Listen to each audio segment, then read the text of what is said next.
There are few economic topics more controversial than the minimum wage. The first minimum wage was 25 cents and was part of the Fair Labor Standards Act in 1938. A minimum wage sets the lowest amount that an employee can be paid for an hour of work. Whether or not a national minimum wage is beneficial to the economy has passionate support on both sides. A person working 40 hours a week at the federal minimum wage is $7.25 makes about $15,000 a year. That's only 20% above the poverty line. However, if that person has just one child under the age of 18, they're now 8% below the poverty line. A 2013 study at the University of Massachusetts found that increasing the minimum wage to $10.10 would raise an estimated 6.8 million people out of poverty. Economist Joseph Villa found no evidence that minimum wage increases were effective at reducing overall poverty rates or poverty rates among workers. His study found two key reasons for this result.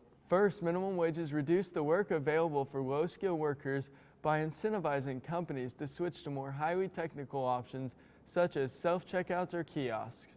Second is few beneficiaries of minimum wage increases live in poor households.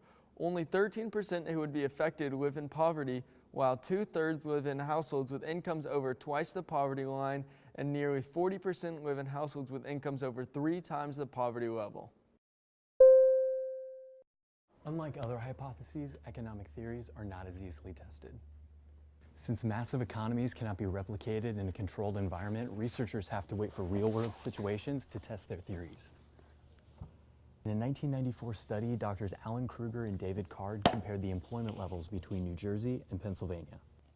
New Jersey had just raised their minimum wage by 80 cents, while neighboring Pennsylvania did not.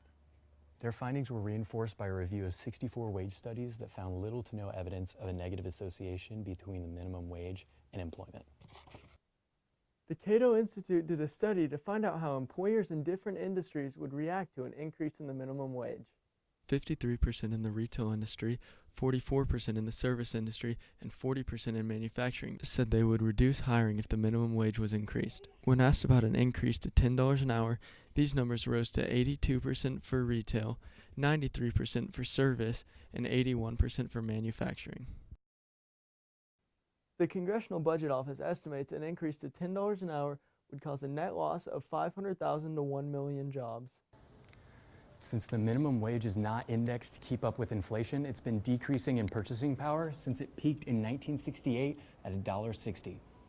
In 2016, that's equivalent to $11.16, which is 54% higher than it is today.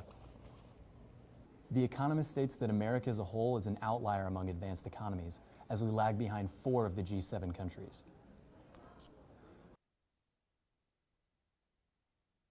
A 2013 article by the Federal Reserve Bank of Chicago stated that if the minimum wages increase, fast food restaurants would pass on almost 100% of their increased labor costs to the consumers. NBC News found a 10 to 20% increase in the price of coffee in Oakland, California after a 36% minimum wage hike in the city to $12.25 an hour.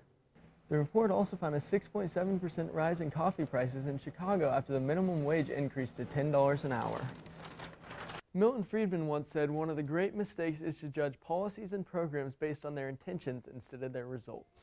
The problem with that is until we raise the minimum wage, we won't know the results.